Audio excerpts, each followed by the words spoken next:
po pag-aaralan natin ay sadyang masasabi natin ito po ay napaka-basic sa buhay ng mga Kristiyano o mga mananampalataya.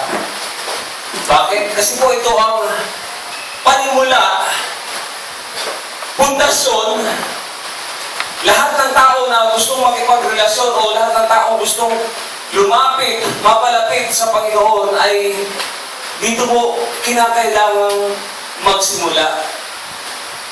Nakakalungkot kong isipin na maraming tao hindi lubos na nakakaunawa kung ano ang sinasabing relasyon o pakikipagrelasyon sa Diyos. Hindi ko alam kung naipamagat ko na yan, pero ito po gusto kong ipamagat. Ano sa Tagalog nun? Born to be alive. Kanta yan, di ba? Parang tugtog yun. Born to be alive. Yan, parang nung sila. Ipanganak para mabuhay. Ako ba yan, sir? Born to be alive. Itong usaping ito, itong paksang ito ay ito ang madalas na ginagamit o nagagamit natin, di ba? Tuwing may magtatanong, anong religion mo? Okay, wala naman tayong religion eh. Walang religion na masasabi tayo sapagkat hindi tayo nakakilala sa Panginoon dahil umanib tayo sa ganito. Ang totoo nun, nauna tayong makakilala sa Diyos. Nauna tayong nakakakilala at dapat makakilala. Dahil ang pagpupulong o ang pagtitipon na ito ay hindi dahil sa sinasabi nila nag-born again kayo. Mali ang konseptong gano'n. Hindi po dapat sinasabing nag-born again ako. Mali din yun. Kasi kung sasabihin mo at gano'n ang pananaw mo, nag-born again ka, relihiyon na ang pinasok mo. Pero kung sasabihin natin at alam natin ang salitang na born again, alam mo, hindi relihiyon ang pinasok mo, kundi relasyon sa Diyos. Sapagkat ang salitang na born again na sinasabi rito, ang sabi diyan, may kaugnayan sa kapanganakan sa Espiritu. Pag pumasok ka sa relihiyon, walang kapanganakan sa Espiritu. Bakit? Kasi ang pag-anib mo sa kanila ay automatically kung hindi sa bautismo, membership, no? Magiging membro ka sa pamamagitan ng bautismo, o kaya yung pagpasok mo sa simbahan, sa doktrina, magiging membro ka, yan ang tinuturo ng relihiyon. Pero ang tinuturo ng Panginoon, kung mapansin natin ang tagpo na nakita natin, si Nicodemo, ang sabi ito si Nicodemo, na isang Pariseo at pinuno ng mga Hudyo na lumapit sa Panginoon. Take note, pinuno ng mga Hudyo. Pag sinabi natin pinuno, yan ay leader, tagapanguna, tagapangasiwa. Kaya nga siya pinuno. At higit sa lahat, Pariseo siya. Anong mayroon sa Pariseo? Ano alam sa Pariseo? Ha? Ano po? Teacher of the law, sabi ni Sir Melvin. Yung eskriba. Ano naman yung eskriba? Nabasa ng scroll. Ha? Mga sakristan? Pare-pareho po sila. No? Yung mga eskriba at mga Pariseo, sila po yung mga tagapagturo, sila yung may alam sa kasulatan, sila yung nakakaalam ng mga bagay tungkol sa mga batas ng kautusan.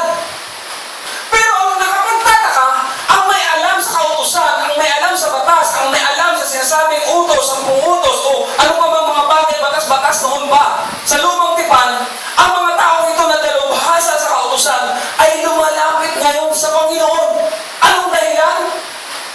Curiosity. Kasi naisip ni Nicodemo, kung hindi pinaghaharian ng Diyos, kung hindi sumasa kanya ang Diyos, bakit siya gumagawa ng maraming himala? Bakit kakaiba ang mga nakikita sa kanya? Sadyang may kapangyarihan kahit ang pagsasalita niya, ang pananalita niya, may kapangyarihan. Dagdag pa yung mga himala na ginawa ng Panginoon na ang mga may sakit gumagaling, yung mga bulag na nakakakita, yung mga bingi na nakakarinig, yung mga pipi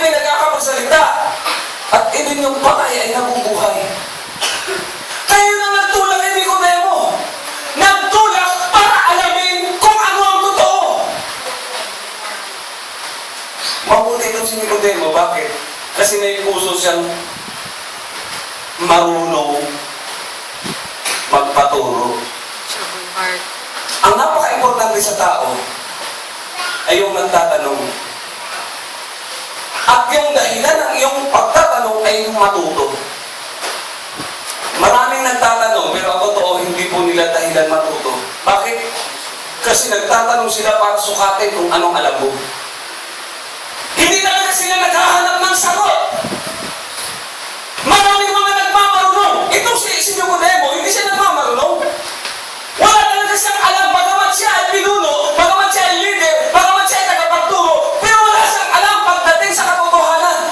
Bakit? Sabi niya, Panginoon, alam ko, naniniwala ako, na maliban ang Diyos ay sumasa inyo, hindi niyo magagawa ang mga bagay na yan.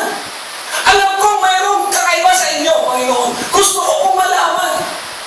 Bakit? Anong kaibahan? Nangangaral rin sila, natuturo rin sila, religyoso sila. Salitang religyoso, ano ibig sabihin nun? Religion. Sa religion, walang katotohanan. Anong meron dyan? Anong meron sa religion? Anong tinuturo sa religion? Madalas, ang aangkin ng kaligtasan. Kami ang ligtas. Bakit? Kasi kami ang marami. Kami ang ligtas kasi, sabi nila, kami yung malaki ang simbahan. Sabi ng iba, hindi, kami ang ligtas. Ha? Sapagkat ipinapangaral namin kung ano ang sinasabi ng Biblia, ang kaligtasan hindi inaangkin, ibinabahagi.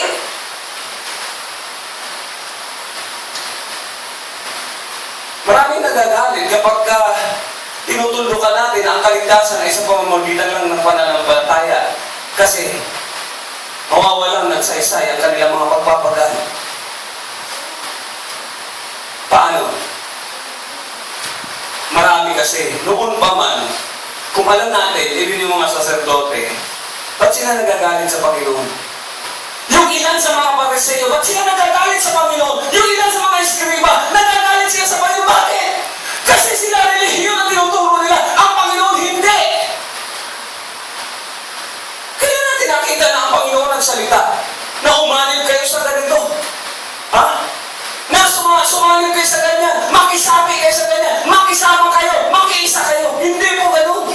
Walang ganun tayo matatagpuan sa Biblia, kundi ang pakikipagkasundo ng tao sa Diyos o ng Diyos sa tao ang makikita natin dito. Pakikipagkasundo. Bago po ako tuluyang mawala sa ating topic, ito po ang sinasabi natin ngayong umaga. Si Nicodemo naparoon sa Panginoon. Sekreto. Bakit kaya sekreto? Kasi nga pinuno siya ng mga Hudyo. At kapag nakita siya ng ilan sa kanyang mga kasama na siya ay nakikipagkita sa Panginoon at nakikipag-usap, maraming posibleng mangyari. Maaaring mawala siya sa kanyang tungkulin, matiwala siya sa kapulungan, at marahil ay maparantaman siya na espiya. Kaya kailangan niyang pumunta sa Panginoon nang walang nakakaalam.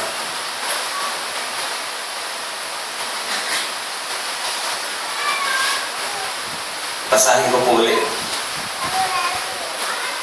1 and 2. May isang lalaki na sa mga Fariseo na nagngangalang Nicodemo, isang pinuno ng mga Hudyo. Ito rin ay naparoon sa kanya ng gabi at sa kanya ay nagsabi, Rabi, nalalaman namin ikaw ay isang guro na nagbuhat sa Diyos sapagkat walang makagagawa ng mga tanda na iyong ginagawa maliban na kung sumasa kanya ang Diyos. Si Nicodemo ay masasabi kong mayroong pananampalataya. Ito hindi maintindihan ng iba. Faith comes by hearing. Nagsisimula ang pananampalataya sa pakikinig. Sa pakikinig. Doon nagsisimula ang pananampalataya. At yung pananampalataya nito na nagtutulak sa atin para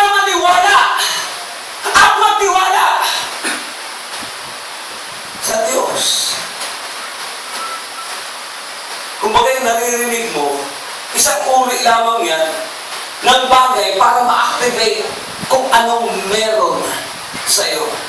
At para lagyan tayo. Diyan po yan nagsisimula.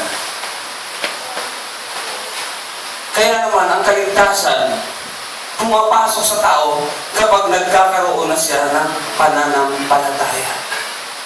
Pero may proseso. Doon marami nagtatalo eh.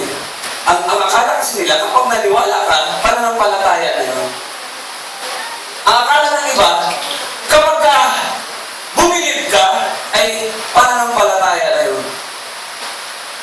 Hindi po ganun.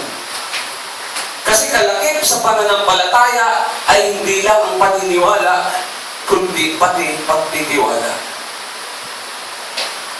Naikwento ko nga sa Bible School eh. Yung mahilig sa circus, alam ko naririnig nyo na yun eh.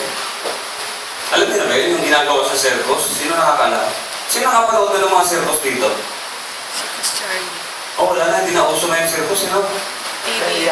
Yung mga tumatambling-tambling, yung mga naglalambingin sa lobby. Ha? Nakakapanood ba kayo ng ganyan? Wala, puro magic-magic na nga, puro clown-clown na eh.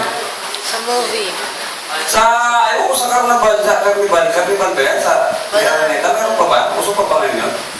Wala na? Mahal yun Sa eh. city. Mahal yung mga ganon. Mahal ba yung mga ganon? Pero alam niyo yan, pag sinabing circus. Sabi nung sirkero, yung tumutulay sa alambre, nakakita lang nila, nakabayla ng ganyan. Sabi niya, naniwala ka ba? Naniwala ba kayo na kaya kong tawirin yan? Kaya kong tulayin yan? Sabi na, siyempre, sabi nung isa, siyempre, naman kayo kaya mo yan eh. Diyan kayo sana eh, pinag-aralan niyo yan eh. Tsaka, profession niyo yan, natural. Kaya mo yan. Pinulay. Palakpakan mga tao, galing. Bumalik ulit. Palakpakan na naman kasi hindi nahulog eh. Sumunod, may hawak na siyang bakal. Sabi niya, sa tingin niyo, kaya kong tawirin yan. Dala-dala ko itong bakal na ito. Tutuloy ako dyan. Sabi ng mga tao, ay, kaya mo yan. Siyempre, pinag-aralan niyo yan eh. Trabaho niya, profesyon niya, natural alam. Kaya mo yan. Iwala kami sa'yo. O tinulay, dala-dala yung bakal. Hanggang nakabalik, palakpakan yung mga tao. Ang galing. Tapos maya-maya, yung bisikleta na isa lang gulong. Sabi niya, sa tingin nyo, kaya ko tulayin yan. Bibisikletahin ko, isa lang ang gulong. Diyan sa alambre ko patadaanin. Sabi mo tao, kaya mo yan. Siyempre, pinagtrabahuan yan, profession yan eh. Di ba? Kabisado yung mga sinasabi, parang paulit-ulit lang eh. Sanay ka dyan eh. Kaya mo yan. Tumulay, tapos bumalik, sigawan ng mga tao. Bakit? Kasi unbelievable eh. Imagine mo mag-bike ka, isa lang ang gulong, tapos tutulay ka sa alambre. Sabi niya doon sa isa, sa tingin mo, isasakay kita ngayon, tutulayin natin yan. Sa tingin mo, kaya ko? Sabi nung isa, ay huwag mo akong idamay, kalukuhan yan. Ha? Ano ibig ko sabihin? Wala siyang tiwala. So iba ang maniniwala sa pagtitiwala, naiintindihan na natin. Ganun din sa pananampalataya. Maraming nagsasabi, naniniwala silang may Diyos, pero wala silang tiwala sa Diyos. Bakit? Kasi wala talaga silang pananampalataya. Ang tunay na pananampalataya ay yung ang iyong buhay, ipinagkakatiwala mo sa Diyos at siya ang bahala. Maraming natatakot. Pero si Nicodemo, bakit ko nasabi yun? Hindi siya natakot. Bakit? Kasi ang nagtulak sa kanya para malaman ang katotohanan eh. Para alamin ang katotohanan. Marahil may kulang sa paniniwala ni Nicodemo. May kulang sa itinuturo niya. May kulang sa pinapangaral niya. Kaya kailangan niyang puntahan ang Panginoon. Kailangan niyang alamin. Bakit ganito? Ha? Di nga nabanggit kung ilang taon na si Nicodemo naging pariseo o naging pinuno ng mga Hudyo. Samantalang si Jesus, ang sabi dito, kalalabas lang ng Panginoon, di ba? Sabi nga, 20 years old siya nang magsimula magministeryo, magsimula mangaral. 3 taon lang siya nag-aral, nag-ministeryo, pinatay na ng mga tao. Pinatay na ng mga ayaw maniwala. Pero si Nicodemo, Eh mukhang dyan na yata siya tumanda eh. Sa kanyang paniniwala, sa kanyang profesyon, sa kanyang ipinapangaral. Pero may kulang. Ano yung kulang? Yung Diyos. Ano sabi niya? Kasi yung mga ginagawa mo, hindi yan magagawa ng kahit sino, malibang sumasa kanya ang Diyos. Opo. Ang karunungan, ang mga sagot, ang mga tugon sa bawat pagtatanong, hindi yan na ibibigay ng mga taong ang kanilang isip ay may limitasyon. Ano yung limitasyon? Ang karunungan ng mundong ito may hangganan. Ang kaalaman, ang katalinuhan sa mundo may hangganan. Kaya ang tingin ng Diyos sa mga taong matatalino ng mundo ay mga mangmang. Subalit ang mga mangmang na tingin nila sa atin, ang mga mangmang na may paniniwala sa Diyos, iyon ang mga marunong. Bakit? So far, sa mga disciple, nung nagtanong ang Panginoon, sino ako? Sabi ng mga tao. May sumagot, propeta daw po kayo. Sabi yan ng mga Muslim. Sabi ng mga Iglesia ni Cristo, propeta daw po kayo. May sumagot, kayo daw po si Elijah. Kayo daw po si Moses. Pagdating kay Peter, si Peter na hindi nakapag-aral, pero mayroon siyang kapahayagan galing sa Diyos. Ano sabi ni Peter? Ikaw ang anak ng Diyos. Ikaw ang Mesias. How come? How come? Karunungan mula sa Diyos. Si Nicodemo matalino. Pero hindi siya nakakaintindi. Kaya nga nung sabihin ng Panginoon, dapat ipanganak na muli ang isang tao. Ano sabi ni Nicodemo sa pamamagitan ng kanyang pagtatanong? Panginoon, paano yun? Paano yun? Ha? Mangyayari ba yun, Panginoon? Na kailangan mag-ipasok siya ulit sa sinapupunan ng kanyang nanay? At nakakalito naman talaga. Biologically, tama ba yun? Ha? Scientifically, mga ganun. Kahit sinong nalubhasa, ha? Matatawa sa'yo. Ha? Sino ang eksperto na magagaling dyan, magpaanak? Walang nakakagawa ng ganun na kailangan ipasok ka ulit sa sinapupunan ng nanay mo at ipanganak ulit para makakita ka ng kaharian ng Diyos.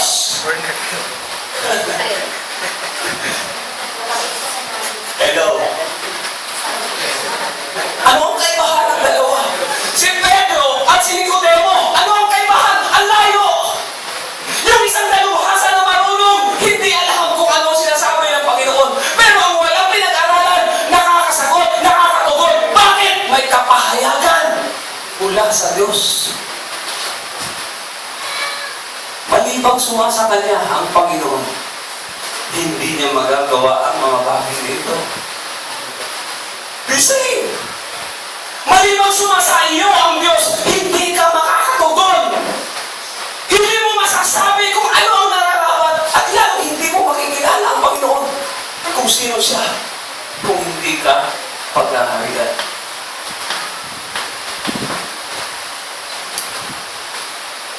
Iba po kasi yung may profesyon ka pero titulo lang. Ano po ibig sabihin yan, Pastor? Meron kang profesyon pero titulo lang. Ha? Oh. Sabi nga nila, ang leader daw ba ay made or born? Ano yung Pastor Bible study ba to? Ha? Ang leader ba ay masabi natin mula pagkapanganak, kapag leader ka talaga, pag laki mo, magiging leader ka?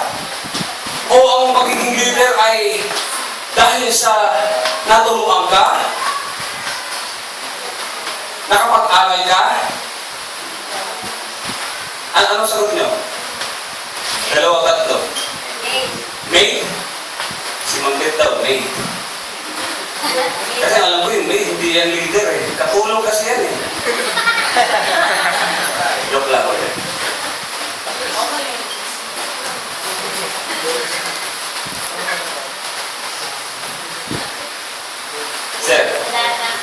para sa'yo, ano ang leader? Ha? Nahubo para sa'yo ang leader. Okay, salamat. Si Ma'am Beth naman,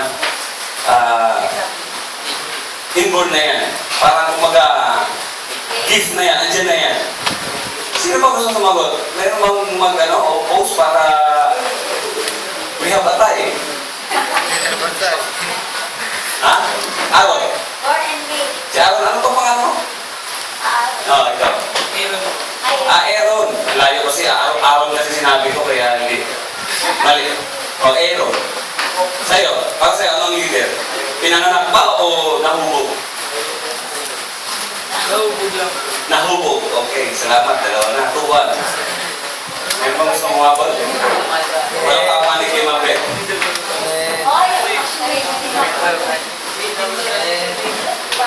May ka rin, Mabel. Okay, dalawa, tatlo na. Wala pala talaga pumapanig sa si Jetro. Sabi siya basta. Nasasabi mo?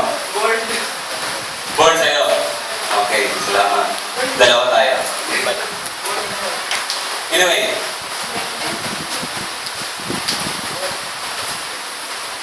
Pastor, depende lang po. depende. I-compare natin kay Nicodemo at saka kay Peter. Sa tingin nyo, sino ang made at saka sino ang born? Peter yung Baka mapagkamalan tayong kahansayan dito. Si Peter yung born. Si Peter yung born. Sino yung made? Si Nicodemo. Pero sino ang may tugon? Si Peter. Sino ang nakaarok Si Peter. sa kapahayagan ng Diyos? Peter. Si Peter. Bakit kaya? Mukhang matitibag yung inyong pinangahawakan, mga kapatid. Born talaga. Eh, tumatagal naman kami.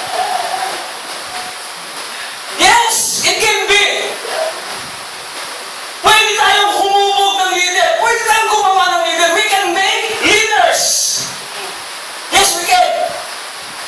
Pero yung mga tao na nakatalaga, mga tinawag para mga siwa at para mamuno, kahit saan mo dalhin yan.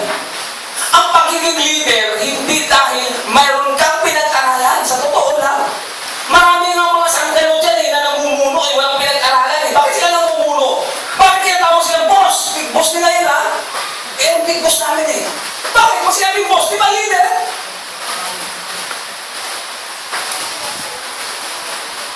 Ha? Yung mga sindikato, hindi naman lahat ng mga leader ng sindikato may pinag-aralan. Yung mga nagtatatag ng fraternity. What I mean is that to lead people, to lead somebody, yun ay leader. Ano bang alam natin sa leader? Mga professional lang? Hindi po. Mayroon kang kakayanang mga siwa. May kakayanan kang mag-control. May kakayanan kang magpasunod. Yun po yung sinasabi natin dito. Ang profesyon, maaaring yan ay maghuhubog sa'yo. Tuturuan ka. Pero nakadepende sa kung anong profesyon ang gusto mo.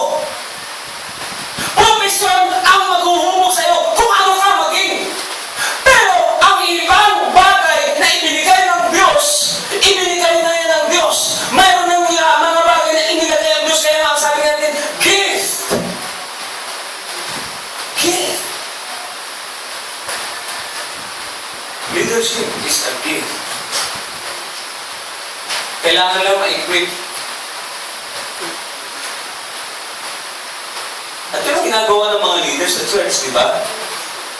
To equip. Kaya nga sabi sa Ephesians chapter 4, verse 11, naglagay ang Diyos ng mga pastor, naglagay siya ng mga guro, naglagay ng mga propeta, ng mga evangelista, ng mga apostol. Ang purpose ay to equip the body. Ibig sabihin, kung i-equip yan, mayroon ng something dyan. I-activate mo lang. I-stir up mo lang. At si Peter, isa yun sa na-equip. Paano siya na-equip? When the Holy Spirit comes upon him. Noon pa man, tinuturuan pa lang sila, mayroon ng pagpapatunay, may ebidensya na kay Peter na may something sa kanya. Sa magpapahayag pa lang ni Peter kung sino si Jesus, nagpapakita na may something kay Peter. Kaya nga ang sabi ng Panginoon sa kanya, Thou art Peter, and you are, ano sabi? Ha? Then, my rock. Diba, ikaw ay batuhan sa batong ito, aking itatag ng aking iglesia. Inangkin ang iglesia ni Cristo kasi yung tinatag daw ng Panginoon, yun na yun, yung iglesia ni Cristo. Hindi naman pumayag si Soriano. Iglesia ng Diyos ang itinatag. At ang ulo ay si Cristo. Inangkin niya yung iglesia, kaya nga kailangan mo kumanin sa iglesia. It's either iglesia ni Cristo o iglesia ng Diyos. Nagkalukuhan na. Pero hindi rin pumapayag ang mga Katoliko, sabi ng taga-Roma, hindi. Kasi si Peter, papa namin yan, yan ang kauna-unahang papa ng Roma.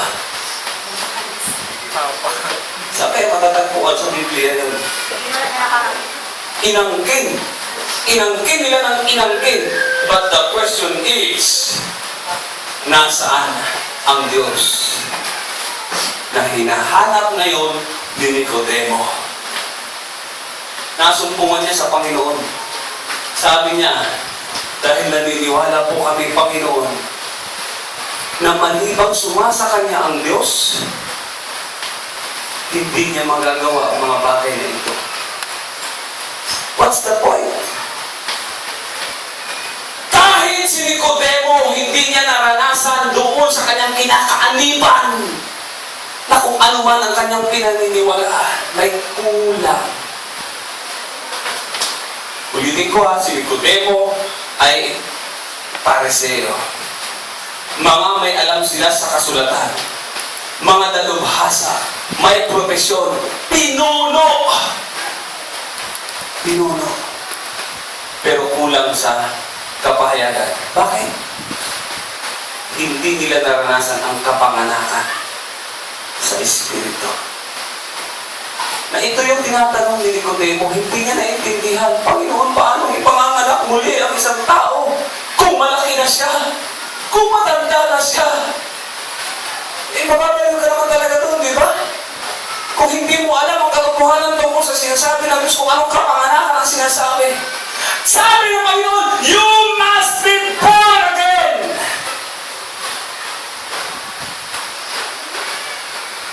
You must have experience with God. Kahit anong relihiyon ang pasukin po natin, mga kapatid. Mamatay tayo doon sa relihiyon natin kung walang Diyos na kumikilos. That will remain religion. No changes. No wisdom. Above all, no salvation. Bakit? Pansinin ninyo ang verse 5. Maliban doon sa verse 3, tingnan po natin ha. Sumagot si Jesus at sa kanya ay sinabi, katotohanan, katotohanan sinasabi ko sa iyo. Maliban na ang tao ay ipanganak na muli ay hindi siya makakakita ng kaharian ng Diyos. Kapanganakang muli para makakita daw ng kaharian ng Diyos. Okay, pagdating sa verse 5, inulit ng Panginoon. Sumagot si Jesus, katotohanan, katotohanan sinasabi ko sa iyo, maliban ang tao ay ipanganak ng tubig at ng Espiritu, ay hindi siya makakapasok sa kaharian ng Diyos. So, ibig sabihin nito mga kapatid, the most important thing to see and to enter God's kingdom is to be born. Born again. Kasi yung word na again, parang uulitin di ba? Uulitin, kaya si Nicodemo, yun lang talaga ang naintindihan niya. Bakit mo sinasabi yan, Panginoon, na ipanganak uli? Parang na-worry siya no? Parang there is no chance at all. Parang wala ka ng chance na makakita ng langit, na makapasok sa langit, kasi ang tanda mo na. Ano yun po, putol-putulin yung katawan mo, tiyap-tiyapin, tapos isa-isa ipapa.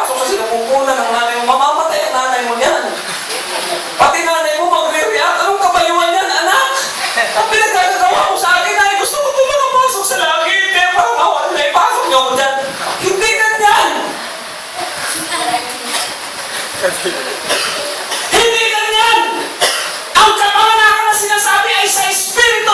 Bakit? Paano nangyari yun? Ha? Balikan natin ang panimula. Nilikha ng Diyos ang unang tao, si Adan at si Eva. Nagkasala. Dahil sa kasalanan, nahiwalay sa Diyos. Sabi ng Panginoon, huwag kayong pipitas, huwag kayong kakain, huwag niyong hahawakan man lamang. Dahil sa oras na ginawa niyo, mamamatay kayo. Ang demonyo pumasok. Magaling mag-twist. Ha? Hindi totoo yan. Totoo bang sinabi ng Diyos? Ha? Nahilig din si Satanas sa ganyan eh. Talaga bang sinabi ng Diyos? Di ba? Yung mga word ni Lord, kinoko. Kaya sa panahon ito, Bible din ang ginagamit ng iba para lituhin tayo. Ang dami niyan. Totoo bang sinabi ng Diyos? Na mag-born again nga? Na mananampalataya lang, ligtas na? Babaguhin pa ba natin? Nandiyan dyan eh. Sinabi ng Bible eh. Yan ang puhunan ng demonyo, manlito. Totoo ba? Eh, yung babae, walang alam. Kasi marahil na tayo, pang kausap ni Lord, si Adan. Eh, yung babae, gumagala-gala yata ay wala yung asawa. Kung makapag-ikot-ikot na una. Siyempre, kung sino yung walang alam, yun yung tinatarget ng kaaway. Kung sino yung mahina, yun yung parabagsakin niya.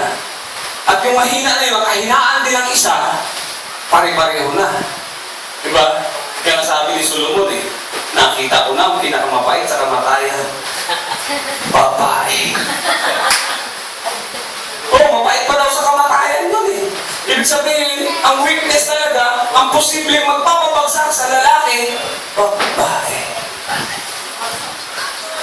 Eh ang babae, ang nagpapalaglag sa kanya, nagpapabagsak sa kanya, karangyaan, kayamanan, buloloy, leng-leng. Ha? Ang sabi ni Satanas, magiging parang Diyos ka. Kapag kinain mo yan, magiging matalino ka. Maraming mga babae ganyan, mag-pride. Sorry sa mga babae, sorry po sa mga nanay, ha? Ito lang po ay pagpapaliwanag. Okay? Para makita natin kung paano nag-uugat-ugat ang lahat. Kaya naman, nung nalinlang yung babae, pumitas! Sabi niya, oo nga, no? Wala siguro masama. Sabi niya, wala naman nakakita, wala yung asawa ko. Ay! Mali ba rin kung tinikman ko lang, di ba? Isa lang. Saka hindi naman lang bilang dito, ang dami yung bunga nito. Isa lang naman, hindi na siguro mapapansin kung binawasan ko. Si Satanas magaling. Bakit kaya hindi si Adan?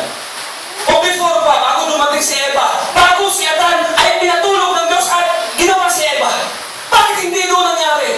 Kasi alam mo si Adan, nahihirapan siya. Matigas yan, mga lalaki matigas yan. Mag-prinsipyo yung mga lalaki, mag-pride yan eh. Diba? Pag sinabi niya, no talaga yan eh. Ha? Pero may mga lalaki na puro yes. Yes, darling. Yes, darling. Magyama ka na! Yes, darling. Mahirap din po yun. Hindi ka lang ang gusto ng Diyos. Diba? So, tinukso ni Satanas yung babae. Nasilaw yung babae doon sa offer eh. Ano? Magiging parang Diyos, malalaman mo ang mabuti at masama. Ha? Dalawa lang kayong tao. Anong connection doon? Para malaman mo pa ang mabuti at masama.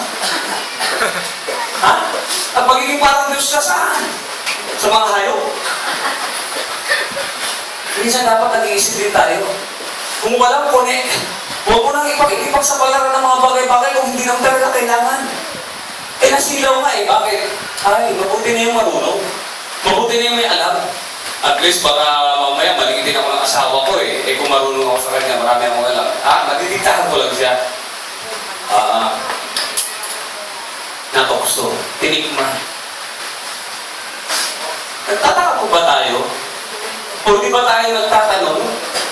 Bakit nung time na nakapitas na si Eva nakakain na nung bigyan niya si Adan ay hindi man lang tumanggi at binigyan niya rin ang kanyang asawa. Boom!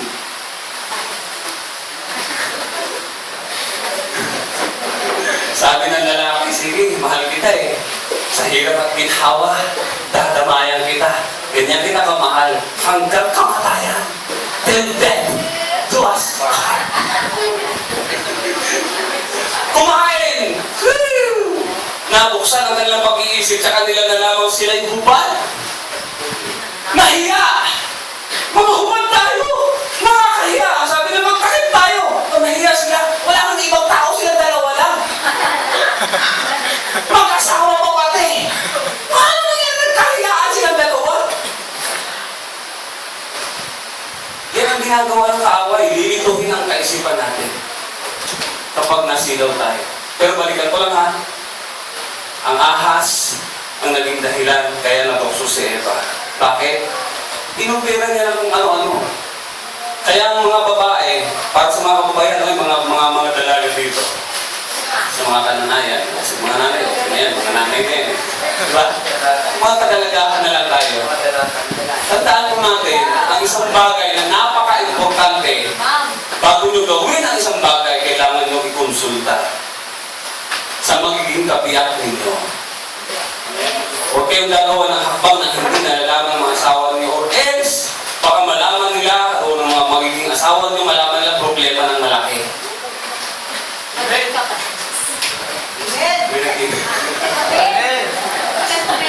Sino yun? Hindi. Ito po ay part ng education to. Maraming binata dito. Siyempre, pagod naman sa kanila yan. Pero siyempre, yung mga lalaki, hindi ko sinasabing ang babae lang na dapat ako kumukonsulta. Whatever. Ha? Kinakailangan may alam na dapat sa ayun ng mga babae. Yan ang sinasabi ni Pablo eh. Kaya kung humilitan ng digmaan dito ha. Mga kapatid. Ang Diyos ay pag-ibig. Ano po? Ibig sabihin nun mga kapatid, before we make any decisions, dapat mayroon tayong konsiderasyon sa mga bagay-bagay. Kung kanino tayo dapat nagtatanong. Na huwag natin pipersonalin ang lahat. Mahirap yun. Doon nagkakaroon ng malaking problema kapag may ginagawa ang isa na walang alam yung isa.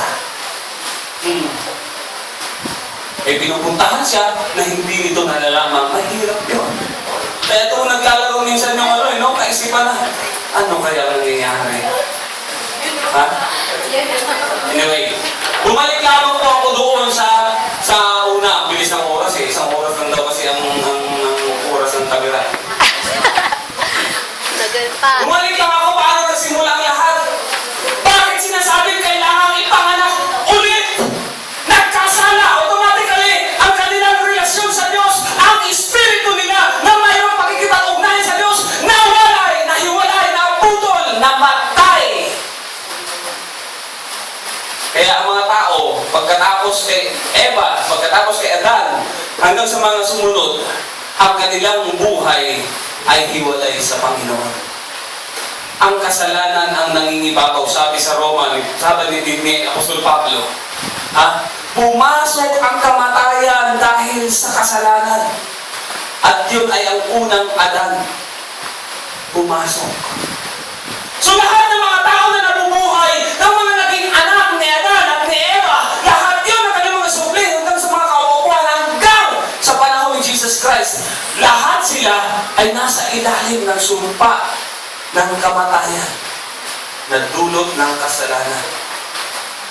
Ibig sabihin, ang mga tao before, nakikipag-ugnayan sila sa Diyos. Sa pamamagitan ng mga gawa nila, kailangan nila magsunog, kailangan nila mag-alay ng mga hayop para sila ay maging kalugod-lugod. Walang pananampalataya, puro works. Pero nakakapagod yun. Bakit? Kung magpapasalamat ka, kailangan mo magdala ng hayop sa dambana. Kung kinakailangan mo, mayroong ipanalangin, ay kailangan mo ulit ng isa pang hayop. Kung mayroong kang kasalanan na gawa, isa pa ulit hayop, kung wala kang alagang hayop.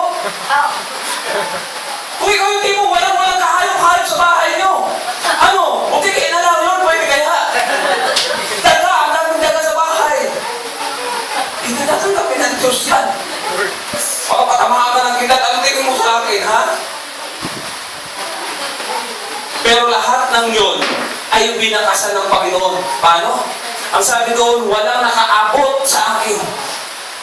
From the time na nagkasala si Adan at si Eva, lahat ng ginagawa nila, kahit anong pagsusunod, kahit anong sakripisyo, kahit anong pinasok ninyong mga relihiyon, walang nakaabot sa akin. Si Jesus lang ang may ginawa. Ang Diyos Ama ipinadala ang kanyang kaisa-isang anak. Diyan tayo pumasok John chapter 3, pumabot sa verse 16.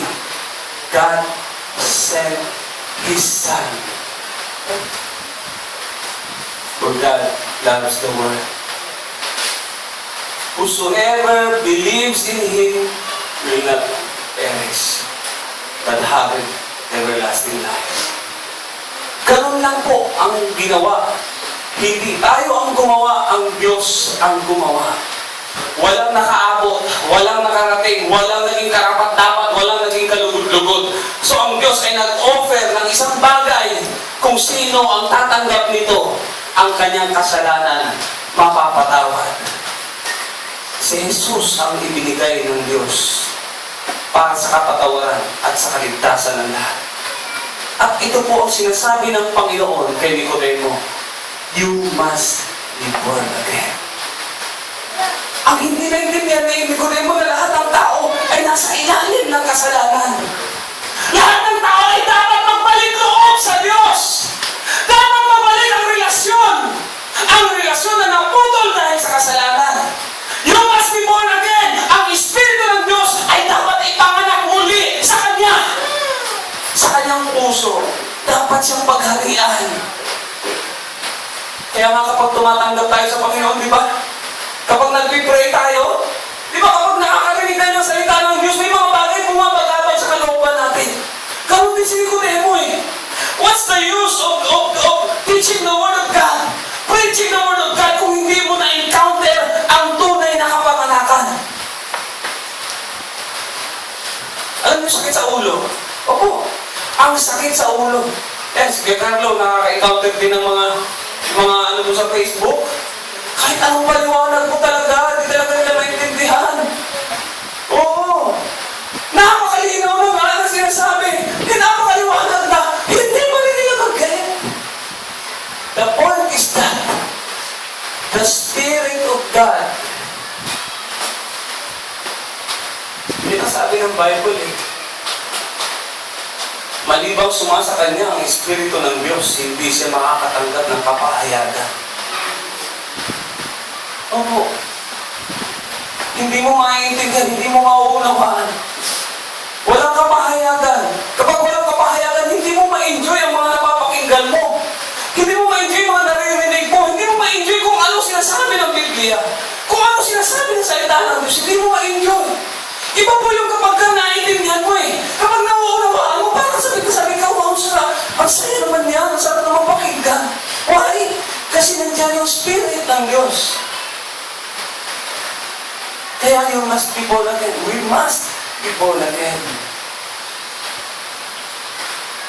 Naniniwala ako na si Nicodemo tumanggap ng pagpapala sa Panginoon. Hindi man natin nakita ang mga karugtong, ang mga kasunod. Pero alam niyo ba, isa si Nicodemo sa nagbaba ng bangkay ng Panginoon nung time na ang Panginoon namatay doon sa krus. Isa siya sa umapila para huwag baliin ang tuhod, ang tuhod ng Panginoon, huwag ng... Kasi ang mga nakapako sa krus, pagpatay na, ang ginagawa talaga na pinaka-conclusion doon, baliin yung tuhod. Pinapalo ng either maso o whatever, basta kailangan durugin yan. Si Jesus lang sa mga napako at sa mga nakapako, ang hindi nangyari na binali ang kanyang tuhod. Bakit? Dahil sa pag-apila ng Nicodemo. Sabihin na lang natin silent believer si Nicodemo. Silent followers of Christ. Maraming katulad ni Nicodemo na hindi sila masyadong obvious. Hindi sila masyadong showy. Pero sa kalooban nila, mayroon silang pananampalataya. Samantalang may iba masyadong madaldal, maingay. Ay, born again ako eh. Pero hindi mo kakitaan ng tulad talagang pagiging born again. Kami ang ligtas eh. Hindi mo rin kakitaan ng tunay na kaligtasan. Sabi nila, pagkatapos mong manampalataya, ligtas ka na. Kaya kahit bumalik ka sa dati, pwede. Oh, isa pang katuruan yan na hindi ganyan. Mali yun. Kung ligtas ka, mabuhay ka bilang taong ligtas at mabuhay ka na ang manampalataya mo mayroong ebidensya. May nakikita sa iyong mga gawa. May mabuting gawa. May katibayan. na totoong ang Diyos ay nasa sayo. You must be born again. In water and in spirit. Maraming nagtatalo regarding dito sa matter na ito. Sabi ng iba, mabautismuhan ka sa tubig para ka ma-born again. Opo, yan ang interpretasyon nila. At sa espiritu, kasi nga, ang tao hiwalay sa Diyos. But for me, yung sinasabi dito, na ipanganak sa tubig at espiritu, literally, ang pinanganganak sa tubig, ito yung literal na kapanganakan. Tama ba ako doon? Biologically, di ba ang tao kapag isinisilang may kalakip na tubig? Hello? Sino po mga nagpapanak dito? Sabi nga ng mga nanay, ay, pumutok na yung panubigan. Nakakarinig ako madalas na ganyan eh. Ha? Ako ginagamit yung term na ganyan, pumutok na yung panubigan ko. Pagka yung alam kong medyo nawiwiwi na. Alabas na. Hindi na makikil. Panubigan ang tawag eh, no? The point is this. Totoo, kailangan ang taong ipanganak literally, physically, biologically, kasama ang tubig doon. It not talks only the baptism. Kasi inaangkin ng marami na mabautismuhan nga para ikaw ay maligtas. Again, another thing, ang tubig ay sinasabi itong salita ng Diyos. Word of God. Kailangan natin ang Word of God para magkaroon tayo ng faith. Faith comes by hearing. And the Word of God itself is water that cleanses us. Yan ang isa pang application ng tubig. But the Spirit is the Spirit. Yung Espiritu ng Diyos na tatamasahin natin kapag tinanggap natin ang Panginoon. Kapag totoo tayong nagkaroon ng relasyon sa Diyos. Ulitin ko po yung pinakalas. Chapter 3 verse 5. Sumagot si Jesus, Katotohanan sinasabi ko sa iyo, maliban ang tao ay ipanganak ng tubig at ng Espiritu, ay hindi siya makakapasok sa kaharian ng Diyos. 6. Ang ipinanganak sa laman ay laman nga. Take note for this.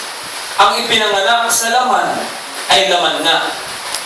At ang ipinanganak sa Espiritu ay Espiritu nga. 7.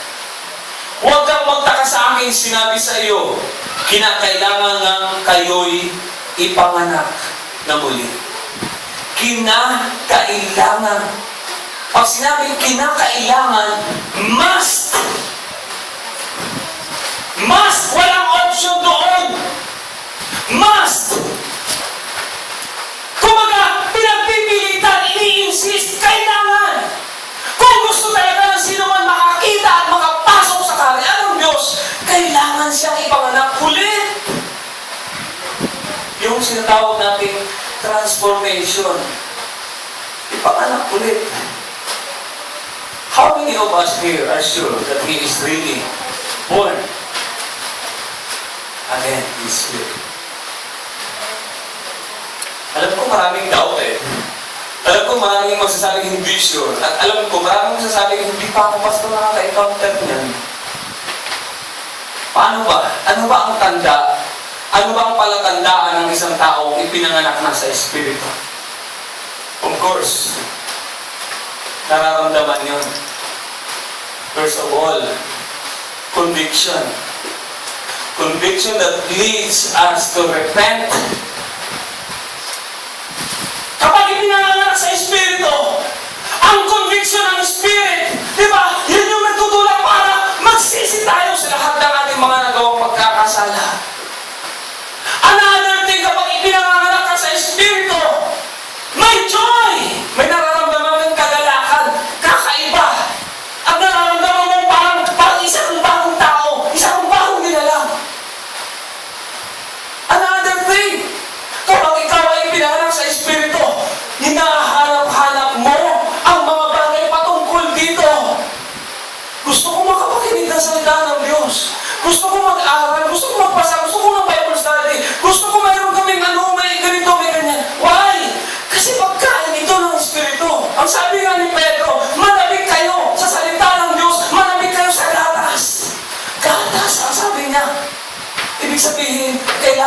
nutrisyon. Kung ipinanganak ka sa Espiritu, kailangan mong alagaan yan. Huwag mong hayaang mamatay ulit yan.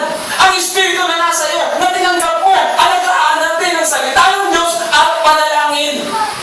Kaya may mga Kristiyano, nagsasabing Kristiyano sila, pero hindi sila nagmamature, hindi sila lumalago. Ilang taon na labas-pasok sa simbahan, Kristiyano daw sila, pero walang nagbabaguhan kasi hindi nila inalagaan. Man shall not live by bread alone,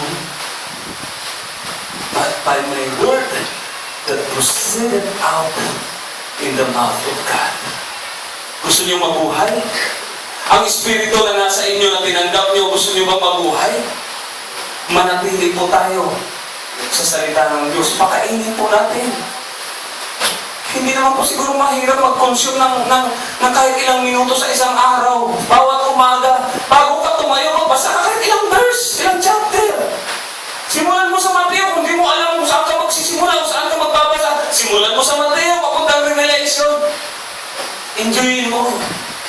Kahit hindi mo naiintindihan, enjoyin mo, basahin yan. Kahit wala ka naiintindihan, basahin mo pa rin. Bakit? Kasi pagkain yan eh. O baka mas inuna mo pang kumain sa umaga bago mo buklatin ang Bible. Unahin natin yung spirit natin. Yan ang katotohanan. Matthew chapter 4 verse 4. Man shall not live by bread alone. Hindi pwedeng maging Kristiyano tayo, tumanggap tayo sa Panginoon, tapos na. Ano tawag doon? Kung lumago man ang espiritu na nasa iyo, malnourished.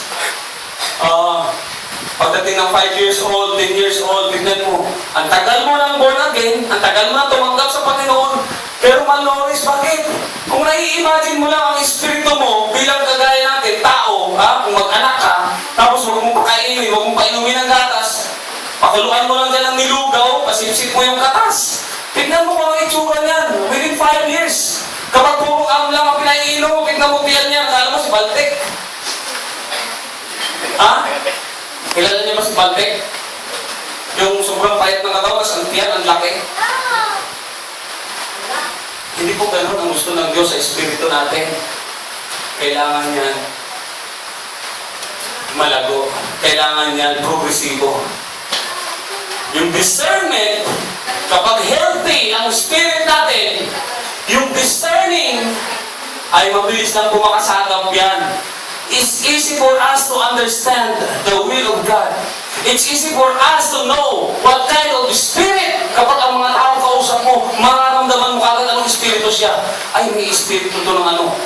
Mukhang lulukohin lang ako nito. Nararamdaman ko parang may masamang intention, may masamang pakay. Nararamdaman yun. Why? Kasi ang espiritu mo malusog. Ganun lang katindi. Yung sense, ganun lang katindi. Pero kapag ang espiritu mo payatot, maraming mga ganyan, mahirap makaintindi. Kapag ang tao, di ba yung mga taong hindi napakain ng maganda, kahit turuan mo ng turuan, 1 plus 1.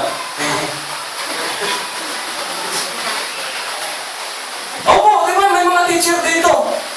Na-imagine nyo ba yun? Kung gaano kahirap magturo, kapag ang tinuturo ako, hindi talaga natututo. Malnutrition, ang sabi nila, isa daw sa causes. Malnutrition. Ganon din spiritually. Kaya naman marami sa atin, kahit ilang beses ipinapahayag ang salita ng Diyos, mali pa rin yung sinasabi. Paulit-ulit ang pinag-aaralan, mali ang pinapahagi. Why? Kasi nga, spiritually, malnourished.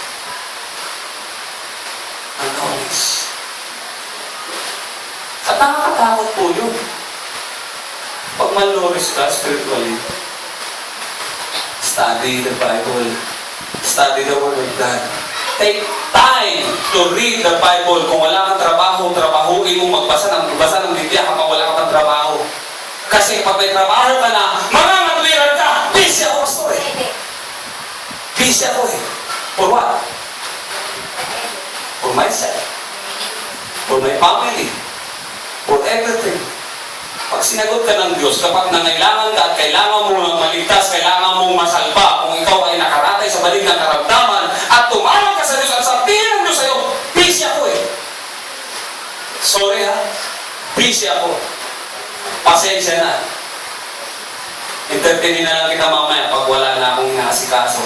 Isa dami ng tumatawag sa Panginoon. Patingin mo. Pero hindi ka lang ang Diyos. Pero ang Bible mismo nagsabi, kung ano ang panukat mo na ginamit mo sa Kanya, siya din panukat na gagamitin sa iyo. Kung gaano kaliit lang ang pagkilala mo sa Kanya, ganun lang din kaliit ang pagkakilala niya sa iyo. Kaya nga kung ikakaila mo siya sa harap ng mga tao, ikakaila ka rin niya sa harap ng Ama. Pagdating sa langit, almost the same. Kaya naman kung pinagpapahalagahan mo siya ngayon pa lang, inuuna mo siya ngayon pa lang, siyempre, hindi magbibimpis yan sa Diyos. Uunahin ka rin niya, pagpapahalagahan ka rin niya. Ganun lang din po yung kasimple. Man shall not live by bread alone. Again, we must be born again.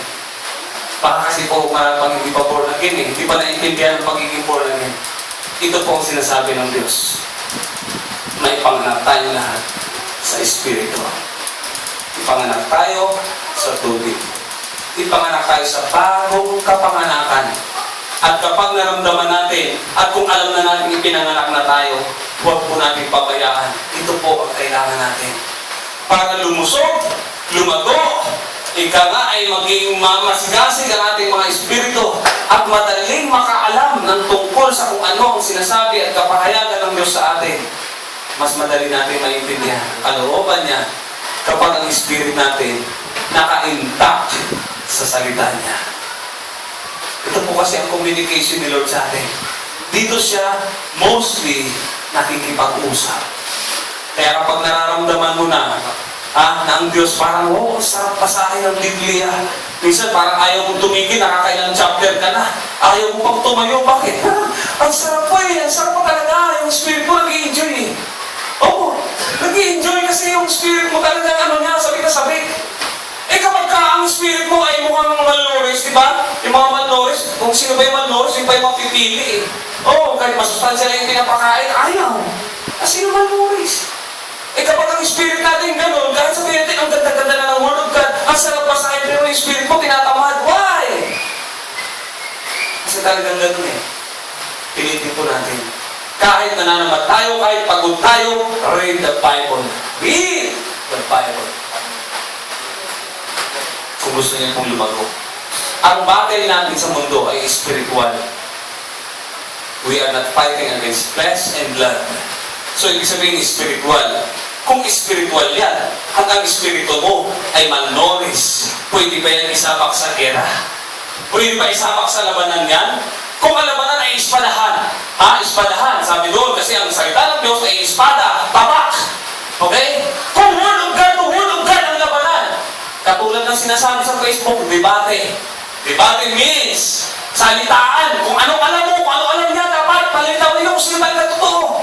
Kung wala kang alam sa Word of God, wala kang sandata ngayon, wala kang espada, kung ang Espiritu mo payat, anong isishare mo? Mali!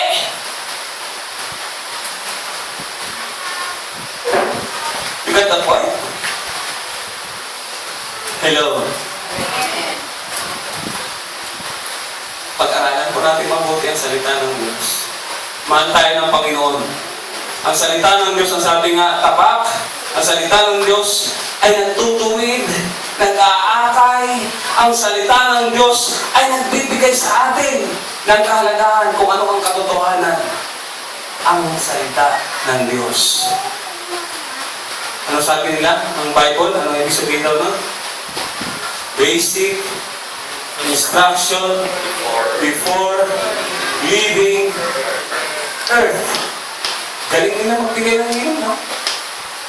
Pero ang katotohanan ko talaga ang salita ng Diyos. Ito ang pagkain ng ating mga espiritu. If you are already born again, kung born again na po tayo, pinanganak na tayo sa espiritu. Kaya ng consume kayo ng oras sa TV, mula balita, hanggang sa pagbalita ulit sa ating gabi, hanggang sa kinabukasan, unang hirit, nasa TV pa rin ang mukha mo. Diyos ko po, mga kapatid, huwag naman ang unang hirit na. Ang Bible, walang kahirit-hirit, di mo man lang nabuklat. Nakatitig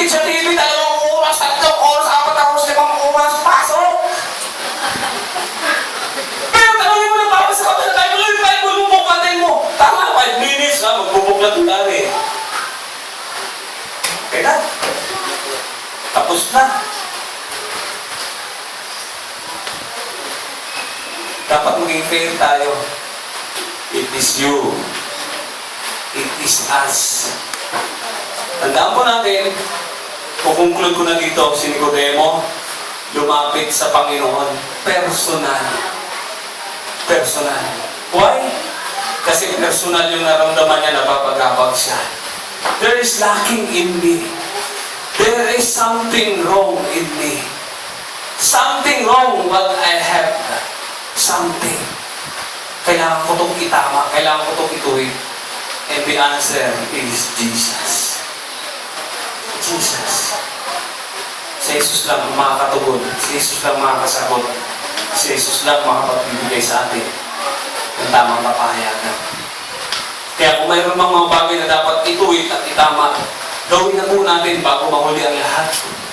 Ang puno habang maliit pa, kapag baluktot na itutuwid yan. Ha? Pwede pa yan tumuwid hanggang sa tumaas yan, lumaki yan ng matuwid.